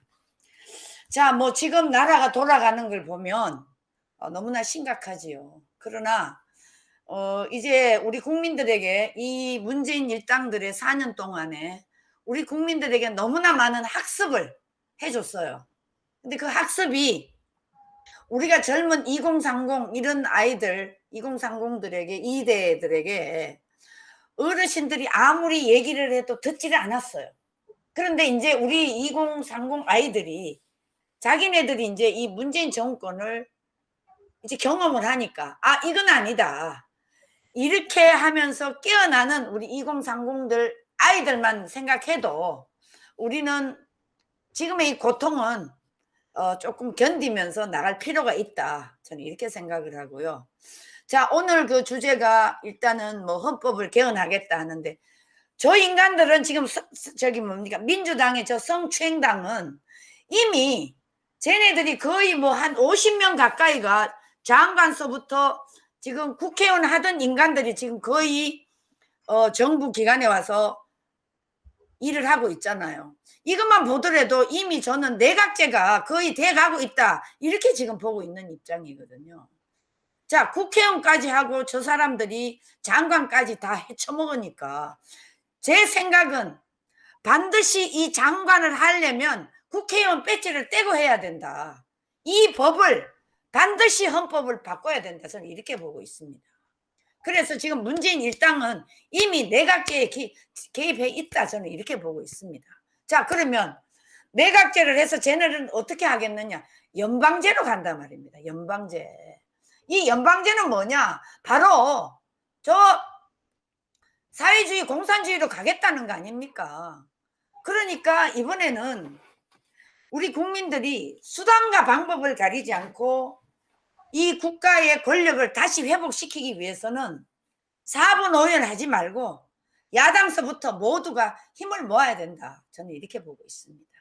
단 지금 뭐 야당 대표에서 떠오르는 대권 후보들 보면 저는 아직까지는 그 사람이 돼야 된다 웬다 이런 말은 하고 싶지 않아요. 아직까지 7월 8월까지 후보를 찾아야 된다고 저는 보고 있습니다. 지금 뭐 시중에 떠오르는 뭐 총장서부터 이런 말이 나오지만 저는 거기 아직까지 동의를 하지 못하고 있습니다. 왜 그런지 아십니까? 지금 그 나와 있는 후보자 같은 사람의 경우에는 지금 우리 대한민국을 지키는 장군, 국방부 김관진 장관, 그 다음에 이재수 장군서부터 이 나라를 지키는 애국자들을 다 감옥에 넣고 자살까지 하게 만들었습니다. 거기다가 지금 대통령까지 다 들어가 있고 또 그 지금까지 그 사람들이 해왔던 그 행위를 봤을 때는 저는 저들이 대한민국의 딥스 세력까지 가 있다. 저는 이렇게 보고 있습니다. 그렇기 때문에 어떤 경우가 되더라도 이번에는 반드시 지도자를 정말 나라를 지키는 이런 사람을 뽑지 않고는 국가는 정말 위기에 처할 수밖에 없다. 근데 한 가지 희망은 뭐냐? 아까 박주현 변호사님이 부정선거에 대한 말씀을 하셨잖아요. 저는 한 가지 지금 희망을 가지고 있는 게 미국에 지금 작년 11월 3일 대통령 선거, 이것이 애리조나에서 지금 전부 수개표를 하고 있거든요. 자, 이 수개표를 하는데 거기에가 애리조나가 70년 동안 한 번도 민주당이 당선된 적이 없다는 곳입니다. 그런데 공화당이 되는 곳인데 이번에 바이든이 1500표인가 거의 10,000표 차이로 바이든을 승리를 하게 만들었어요. 근데 이번에 지금 그 수개표 하는 과정에서 24군데서 수개표를 했는데 지금 이 24군데에서는 안 되니까 5월 14일까지 이 수개표를 모두 완료를 해서 보고서를 내게 돼 있습니다. 근데 이게 안 되니까 이쪽에서 50군데에 더 빨리 24시간 돌아가게끔 8시간씩 상교대를 해서 지금 하고 있기 때문에 집중적으로 여기에 우리가 정말 이 애리조나에서 이 부정선거가 드러나도록 우리가 정말 기도해야 됩니다. 그래서 애리조나에서 만약에 이게 이제 지금 상황이 10,000 몇 표로 이겼는데 지금 부정선거가 드러난 게 60만 표예요. 60만 표. 지금 상황만 보더라도 애리조나는 이미 결론이 났다고 저는 보고 있거든요. 그런데 문제는 지금 저 민주당, 대한민국의 저 성추행당이나 미국의 민주당이나 수단과 방법을 가리지 않고 이 선거에 이 수개표를 방해할 수도 있다 이 말입니다. 그렇기 때문에 지금 뭐 군용 비행기가 뜨면서 감시를 하고 있다는데 과연 이 군용 비행기가 민주당에서 세운 군용 비행기인지 아니면 트럼프 이 군부에서 세운 비행기인지 그건 아직까지 제가 말씀을 못 드리겠는데 어떤 식으로든 미국의 저 애리조나에서 부정선거 저거 하나만 제대로 보고서가 드러나면 저는 희망이 있다고 보는 사람이기 때문에 우리가 어떤 경우가 되더라도 이 미국의 트럼프 대통령의 이 부정선거만은 밝혀져야 된다. 자, 미국에 이게 밝혀지면 대한민국의 중앙선관위원회가 미국하고 연계가 돼 있어요. 대한민국도 지금 부정선거에 개입이 돼 있다 이 말입니다. 그래서 이것을 반드시 밝혀서 지금 대한민국의 저 대법원의 김명수 같은 놈, 저 사기꾼 완전히 거짓말쟁이 저런 대법원장 같은 놈은 우리가 믿을 수도 없고 그러니까 어떤 식으로든 미국이 이 부정선거가 제대로 드러나서 지금 모든 키는 이 선거에 달려 있습니다. 선거에. 이것을 밝히지 않고는 대한민국의 미래는 없기 때문에 지금의 저 성추행당이 만들어 놓고 쟤네들이 1년 동안 말도 안 되는 법안을 다 통과시킨 거 이거 다 폐기시켜야 돼. 폐기시켜. 그래서 이것을 폐기시키지 않고는 대한민국의 미래가 없기 때문에 얘네들이 수단과 방법을 가리지 않고 내년에도 어떤 경우가 돼도 이 선거에 대한 검은 손을 대지 않을 수가 없다. 저는 이렇게 보고요. 이 법률안이라든가 이런 게 모든 것이 가짜든 어쩌든 저들이 권력을 잡고 하고 있기 때문에 우리 국민들이 진짜 지금이야말로 위기가 와 있기 때문에 정말 기도하는 마음으로 우리가 나라를 찾는데 모든 역량을 집중해야 된다. 그래서 저희들이요 이번에 그 여성 이제 조직이라기보다 전국의 그 여성 싱크탱크를 발족을 합니다. 전국의 여성 정책 싱크탱크를 저희들이 발족을 해서 저희들도 이제 나름대로 뭔가 조금이라도 활동을 제대로 하려고 지금 노력하고 있습니다. 그래서 그래도 이 목요일마다 또 이런 프로그램이 있어서 우리 노재성 대표님이나 또 우리 김용성 우리 저 태극 FM 방송에서 이것을 하고 있으니까 많은 분들이 좀 우리 나오신 분들만 나오시게 하지 마시고 또 많은 분들이 다양한 사람들이 나와서 목소리를 내도록 그렇게 하시면 더 좋지 않겠나 이렇게 생각합니다. 이상으로 제 말씀을 마치겠습니다. 우리 지옥순 대표님 역시 감사드립니다. 대한민국 어머님들을 대변하시는 자유의 또 하나의 여신상 같으신 분이란 생각이 됩니다. 존경합니다. 정말 감사를 드리고요.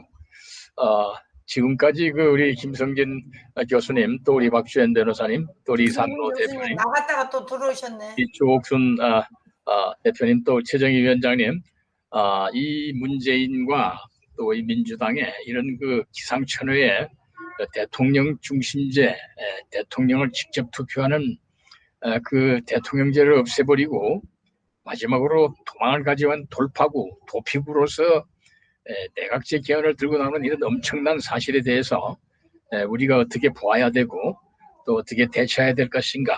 단 오늘 많은 말씀들이 계셨습니다만 한 가지 분명한 것은 절대로 현재 상태에서 개헌을 허용해서는 안 된다. 이것은 의견이 일치되고 있는 것 같습니다. 우리 우파가 총동원해서 어떠한 희생을 치르더라도 반드시 10개월 앞으로 다가온 이 대통령 선거를 통해서 좌파, 폭주, 국가 파괴 세력을 심판을 내려야 된다. 이런 의견들은 동일하다고 봅니다. 그러면 시간이 오래 갔기 때문에 우리 오늘 역사연구소의 김병헌 소장님, 또 제주 4.3 도민연대 이승학 사무총장님 오래 기다리셨는데 중요한 두 말씀을 지금 남겨놓고 있습니다. 우리 먼저 이승학 우리 총장님께서 이 1948년 4.3 제주도 폭동 당시에 오라리 방화 사건에 관해서 집중적으로 좀 사태를 좀 보도를 하는 그런 시간을 갖고자 합니다. 말씀해 주시죠, 이승학 총장님. 그런데요, 이승학 총장님 말씀 저도 정말 흥미진진하게 지금 기다리고 있는데, 한 가지만 더 말씀드릴 게 있어요. 뭐냐면, 지금 김기현 원내 대표께서 굉장히, 좀 강단 있게 나오셔서 기대를 하고 있는데요. 국민의힘당에 세 가지 기대를 합니다. 첫 번째는, 개헌 반대, 이제 개헌 논의가 지금 이제 계속 나오고 있는데, 개헌 반대를 좀 당론으로 해달라. 그 다음에, 정말 중요한 공명선거를 이루기 위한 입법을 추진해달라. 공명선거를 보장하는 입법을 국민의힘이 추진해달라. 그리고 마지막으로 낸시 펠로시가 트럼프에게 정말 큰 일격을 가했었지 않습니까? 트럼프가 탄핵 당할 잘못이 없는데도 마찬가지로 국민의힘이 좀 강력하게 탄핵 문재인 탄핵 드라이브를 걸어서 그쪽에서 여유가 없어서 개헌 논의는 제대로 펼치지도 못하게 좀 탄핵 드라이브를 걸어달라는 세 가지를 국민의힘에게 주문하고 싶습니다. 이상입니다. 이승학 총장님 말씀 기대합니다. 감사합니다. 우리 최정희 대표님, 위원장님 말씀 국민의힘당에서 귀를 쫑긋하고 들었으리라 생각이 됩니다. 우리 이승학 총장님 말씀해 주시죠. 네, 반갑습니다. 저는 제주 4.3 진실규명 도민연대 사무총장 이승학입니다. 아까 국민의힘 원내대표 김기현 의원을 말씀하셨는데, 그분은 악법 중에 악법인 제주 4.3 사건 특별법 정제 개정안에 찬성한 의원입니다. 더 이상 논평하지 않겠습니다. 뒤에 보이는 화면 상황도 사진은 1948년 5월 1일 발생한 오라리 방화 현장 상황도로 전날 민오름에 잡혀가 남로당 자위대원들에게 총을 맞아 죽은 대동청년단원 부인 임신부였던 강공부 여인을 마을 인근인 제기물 동산에서 장례를 치른 후 대동청년단, 서북청년단원들이 경찰이 묵게하에 남로당원이고 조선민주애국청년동맹원들인 서두경, 강병인 후에 남로당 제주읍 당수가 됩니다. 박태영, 강윤희, 박전형 집을 차례로 방화한 상황도입니다. 오늘의 주제는 오라리 방화 사건입니다. 오라리 방화 사건의 실체를 보면 1948년 4월 29일 제주 오라리 민오름 정상에 오라리 대동청년단장 박두임, 부단장 고석종이 남로당 마을 자위대에 납치되어 감금되어 있었습니다. 1948년 4월 30일에 이삿짐 챙기러 온 두 동서지간인 대동청년단원이 아내들인 두 여인 강공부 임갑생은 대충 짐을 싣고 마무리를 하는데 이때 이들은 많은 연미마을 주민들에게 둘러싸이게 되었습니다. 제주 성안에서 같이 이삿짐을 싣고 갈 마찰꾼은 마을 주민들이 눈빛을 보고 생명의 위험을 느껴 슬금슬금 뒷걸음치고 말았습니다.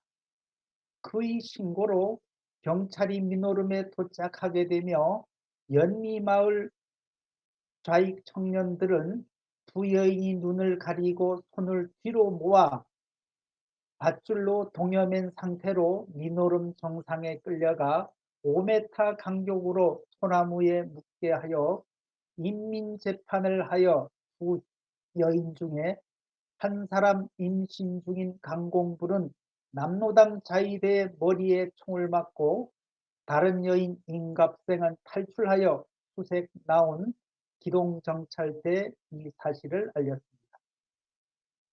뒷날 5월 1일 아침에 9시쯤에 남로당 자위대원들에 의해 살해된 여인이 장례식이 오라리 마을 근처인 제기물 동산에서 경관 3, 4명이 호의를 받으면서 서북청년단 대동청년단원들에게 의해 치러졌습니다. 장례식에는 마을 사람들은 이 장례 현장을 외면 얼씬거리지 않았다고 합니다.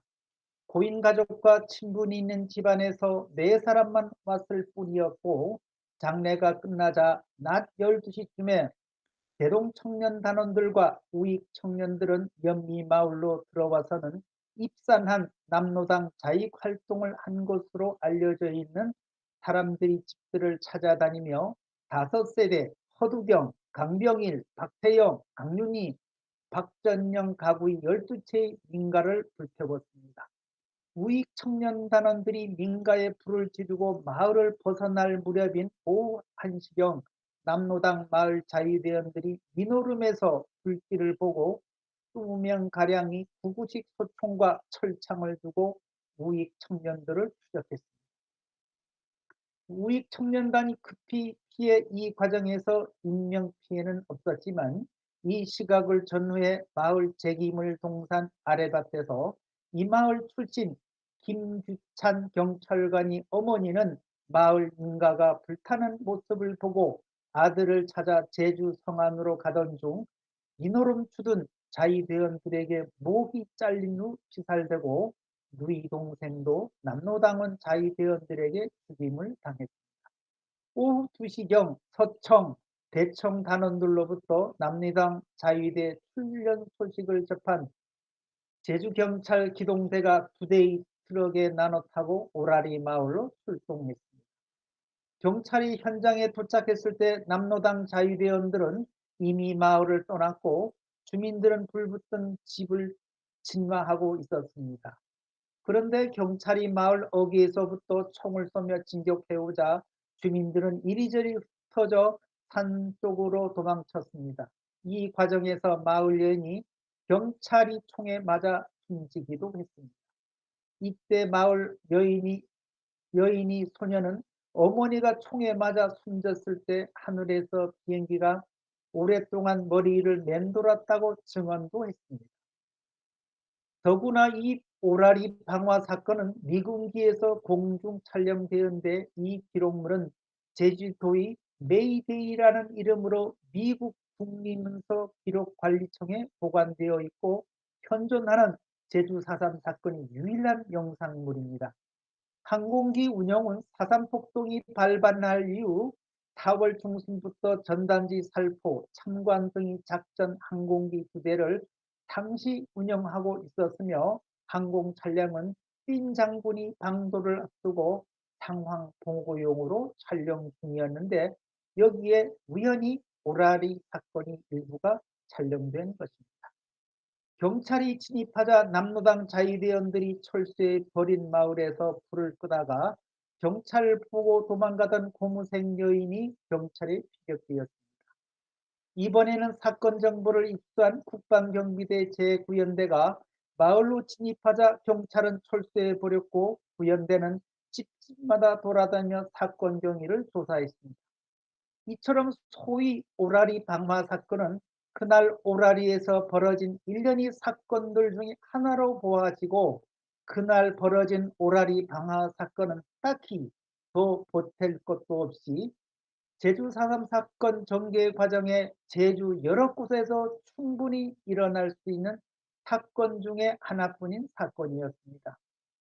노무현 정부 때 만든 제주 4.3 정부 진상보고의 주장에 따르면 4.28 평화회담에서 국방경비대와 인민유격대 간에 72시간 3일이 휴전을 약속했는데 5월 1일 벌어진 오라리 사건이 이 휴전을 깨뜨렸고 그래서 4.3은 걷잡을 수 없는 유역 충돌로 치달았다. 또 평화협상 사흘 만인 5월 1일 벌어진 이른바 오라리 방화 사건은 협상이 파기되는데 결정적인 역할을 하였다라고 제주 4.3 사건을 날또 왜곡하고 있는 실정입니다. 제9연대장 김익렬은 1948년 6월에 작성하여 9해 8월 6일에서 8일까지 국제신문에 동족이 피로 물들인 제주 참전기 제목으로 기고하였습니다.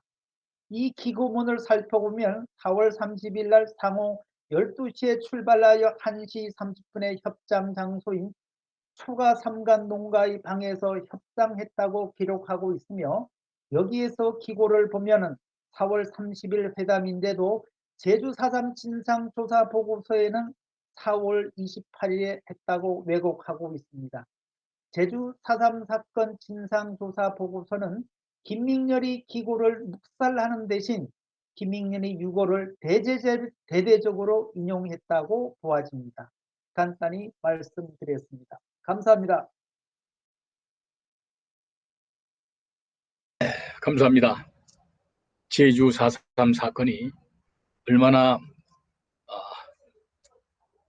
피비린내 나는 남로당의 반란이었나 너무 적나라하게 오라리 사건을 말씀해 주셨습니다. 기회가 된다면 이러한 기록들은 단편으로 그 기록 영화로 제작이 돼서 온 국민에게 알려져야 되지 않나 생각이 됩니다. 이승학 총장님 너무 수고하셨습니다. 다음에는 우리 김병헌 소장님, 최근에 이 역사 교과서 이 왜곡과 이 학생들에 대한 이 교육 정말 너무나 심각한 이런 상황이 계속되고 있는데 요즘 그 우리 소장님 그 활동상을 중심으로 좀 국민들에게 좀 말씀해 주시면 감사하겠습니다. 네, 국사교과서 연구소 김병헌입니다. 잘 들리십니까? 네. 잘 들립니다. 잘 들립니다. 예, 예. 제가 요즘 집중적으로 좀 활동하고 있는 분야가 위안부 문제인데 이 위안부 문제가 교과서에 초등학교부터 고등학교 교과서까지 엄청나게 실려 있습니다. 최근에 와서 작년 2020년도부터 사용된 중고등학교 교과서에는 아주 그 할당 양이 엄청납니다. 근데 문제는 여기에 실려 있는 내용들이 거의 99%는 가짜라고 보시면 됩니다. 거짓말입니다. 이 위안부 문제는 정권하고 사실상 상관이 없습니다. 이 빼미 여성들이 이 위안부 문제를 반일 감정, 반일 선전 선동에 이용한 겁니다. 더군다나 이 정권, 반일 정권, 이 좌파 정권에 들어오니까 이 정권하고 죽이 맞아서 아예 이 나라를 뒤엎을 정도로 이렇게 구판을 벌여놓고 있습니다. 근데 이 거짓이 어디서 시작이고 어디 끝도 없습니다. 모든 말이 거짓말입니다. 최근 5월 2일이죠. 오늘이 6일이니까 5월 2일 저녁 때 이제 생존 위안부 15인 중에 또 한 분이 자꾸 하셨습니다. 그분이 윤순만 씨인데 그분에 대한 정의기억연대의 그 부고를 보면 이렇게 되어 있습니다. 윤 할머니는 1929년 충북에서 태어나셨습니다. 13세 되던 1941년 집으로 트럭을 몰고 온 일본 군인들이 할아버지에게 폭행을 가하는 걸 보고 저항하다가 트럭에 실렸습니다. 문장도 말이 안 되는 데다가 일본 군인들이 여기 트럭을 갖고 가서 여인을 싣고 갈 이유가 없습니다. 더군다나 이 윤순만 씨인데 이 사람의 정언록 강제로 끌려간 조선인 군 위안부들 제4권 200쪽부터 나오는데 여기 보면 일본 군인이 등장하지 않습니다. 근데 정의에는 이렇게 아주 그냥 왜 대놓고 거짓말을 하는 겁니다. 이것이 일반인들이 볼 때 이분 또 일본 군인에게 끌려갔구나 이렇게 됩니다. 군인들이 민간인들을 끌고 갈 수가 없습니다. 만약에 군인들이 민간인을 끌고 갔다 그러면 이거는 군법에 해부돼서 엄청난 처벌을 받게 되어 있습니다. 만약에 민간인을 끌고 간다면 경찰이 되겠죠. 과거에는 순사라고 이야기도 많이 했는데 순사가 만약에 민간인을 끌고 간다 하더라도 물론 잘못이 있으면 연행해 갈 수도 있습니다. 그럼 어디 가야 됩니까? 경찰에 데려가서 조사해야죠. 취조해야죠. 죄가 있는지 없는지. 근데 왜 위안소를 데려갑니까? 매천 없어요. 왜 데려갑니까? 경찰이. 수사가. 근데 다 거짓말입니다. 그건 다 공무사칭 사기범이죠. 그런데 이 윤순만 씨의 또 문제가 뭐냐면은 그렇게 일본 시모노세키로 끌려가 방적회사에서 3년 정도 일하다가 이후 위안소로 끌려가 끔찍한 성노예 피해를 당하셨습니다. 보고 이렇게 돼 있습니다. 군인들이 조선의 여자를 끌고 가서 방적회사에 취직시켜 주는 겁니까? 이런 엉터리 말이 안 되는 이야기를 합니다. 그리고 끔찍한 성노예 피해를 당하셨다. 이분이 일본에서 유곽이라는 매천업소에서 돈을 번 사람이에요. 그러면 고객은 일반인들이에요. 민간인이고. 그리고 고객은 돈을 주고 그 업소를 이용하는 겁니다. 누가 누구의 성노예입니까? 더군다나 아무런 상관이 없는 일본군이. 더 중요한 것은 일본에는 당시 일본과 조선에는 이 일본군 위안소가 존재하지 않습니다. 일본군 위안소는 점령지 여성에 대한 납치, 강간, 살해와 같은 이런 전쟁 범죄를 방지하기 위해서 성적 욕구가 분출하는 그 젊은 이들을 이렇게 위안소라는 합법적 매춘 공간을 이용해서 그것을 해소시켜주는 공간이 일본군 위안소입니다. 민간 매춘 업소가 없는 산악지역이라든가 이런 민간인에게 접근하기 어려운 그런 데에 설치하는 곳이 일본군 위안소입니다. 일본에는 민간 매춘업소가 엄청나게 많았습니다. 조선에도 엄청나게 많습니다. 조선에는 엄청나게 많은 그 민간 매춘업소에 일하는 여자들 중에 반 이상이 일본 여인이었습니다. 그런데 일본에서 이 매춘업소에서 일하는 이 윤순만 씨를 일본군 위안부 피해자라고 합니다. 일본군 위안부도 아닌데 이렇게 거짓말을 합니다. 그런데도 그때 가서는 1993년 정부에 일본군 위안부 피해자로 등록하시고 이렇게 되어 있습니다. 일본군 위안부 피해자라는 것은 위안부 피해자법 제2조 1항에 따라서 일본군에 의하여 강제로 동원되어라는 전제 조건을 충족해야 됩니다. 반드시 일본군이 끌고 갔어야 됩니다. 그거 아니면 일본군 위안부 피해자가 아닙니다. 그런데 이 여인은 일본군이 끌고 가지도 않았고 또 일본군 위안부도 아니고 일본군 위안부는 아까 말씀드렸듯이 일본군이 관리하에 있는 위안소에서 일을 해야 일본군 위안부입니다. 그런데 이 윤순만 씨는 이것도 아니고 끌려가지도 않고 일본군 위안소도 아니고 일본에서 생활했는데 일본군 위안부 피해자로 등록해서 1993년도까지부터 지금까지 국민의 혈세를 수백만, 수천만 원 받은 거예요. 그런데 문제는 이 윤순만 씨와 같은 경우가 이 사람 한 사람이냐? 아닙니다. 심지어는 윤두리라는 사람은 부산 영도에서 매춘업소에서 일했습니다. 그런데 일본군 위안부 피해자라고 등록돼서 국고보조금을 받았습니다. 이런 사람이 한둘이 아닙니다. 그 다음에 대만도 일본의 식민지였습니다. 거기도 없습니다. 일본군 위안소. 이용수 대만에서 위안부 생활을 했다는 겁니다. 일본군 위안소가 있지도 않는데 무슨 일본군 위안부입니까? 이용수가. 말이 안 되는 겁니다. 가미가제 부대에 끌려갔다고 이용수가 이야기했습니다. 지난번에도 말씀드렸듯이.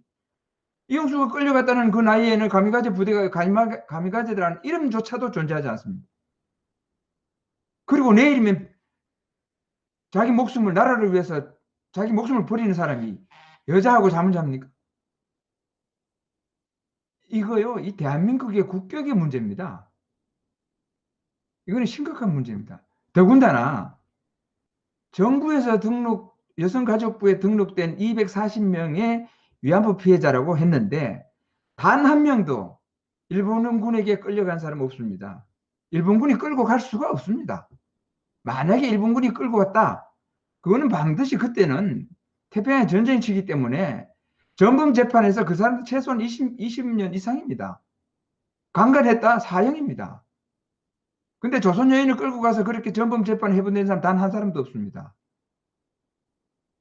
그런데 남산에 가면은 일본군 위안부 성지가 있습니다. 남산 기억의 터라고. 거기 가면은 대제눈이라는데 통곡의 벽이라 해서 위안부 피해자 이름을 다 새겨놨습니다. 거기에 247명이 새겨져 있습니다. 여성가족부에 등록된 사람은 240명입니다. 왜 숫자가 다르죠? 그런데다가도 신미자 씨 태평양 어머니회인가 그쪽에 있는 8명은 거기 또 새겨지지도 않았습니다. 윤미향에게 반기 들었다고. 그러면은 숫자가 안 맞습니다. 숫자가. 그 나머지 있는 사람은 15명 되는 사람은 뭐죠?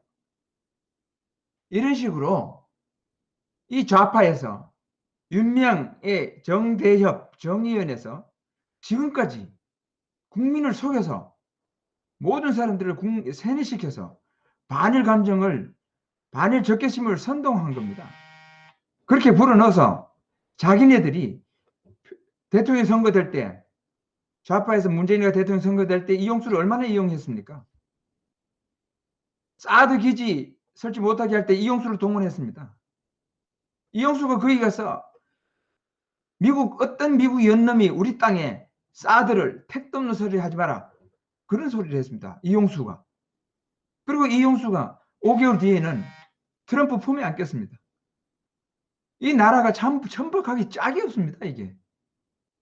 그렇기 때문에 저는 문재인의 헌법 개정, 이것도 중요한데, 이 좌파 정권, 좌파 이 세력들의 거짓말을 깨부시는 것조차, 그것도 굉장히 중요한 일입니다. 그런데 그 문재인 집단들, 좌파 집단들 거짓말이 위안부만 있느냐? 위안부는 빙산의 일각입니다. 입만 벌리면 전부 거짓말입니다. 모든 게 거짓말입니다. 그렇기 때문에 이것은 저는 제가 할 수 있는 범위 내에서 위안부 문제만큼은 제가 이 거짓말을, 거대한 거짓말의 성을 무너뜨려야 된다, 이렇게 생각하고 활동하고 있으며 지금은 상당한 성과가 있습니다. 네, 감사합니다.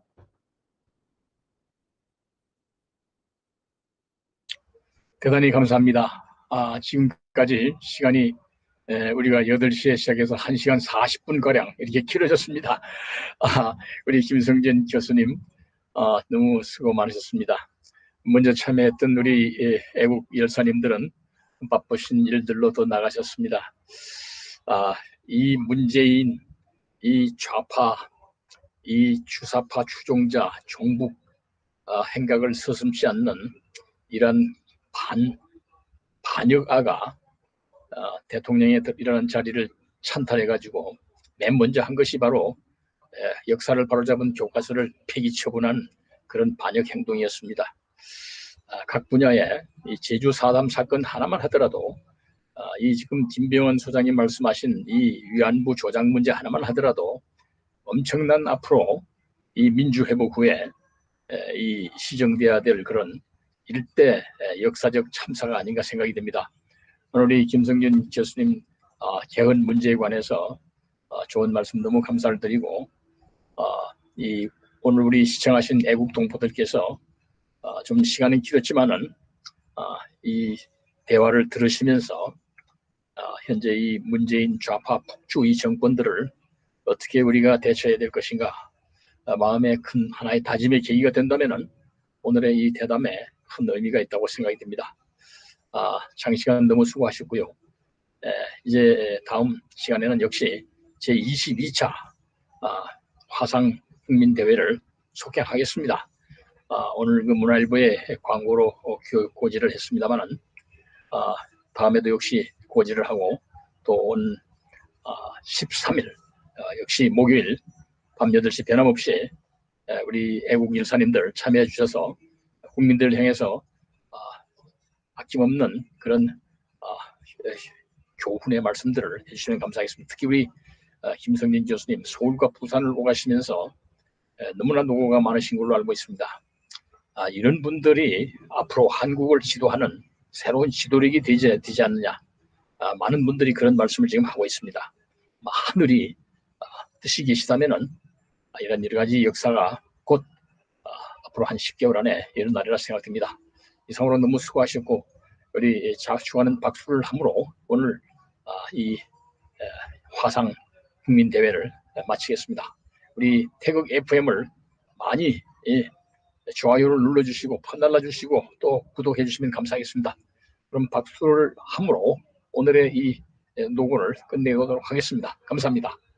수고하셨습니다.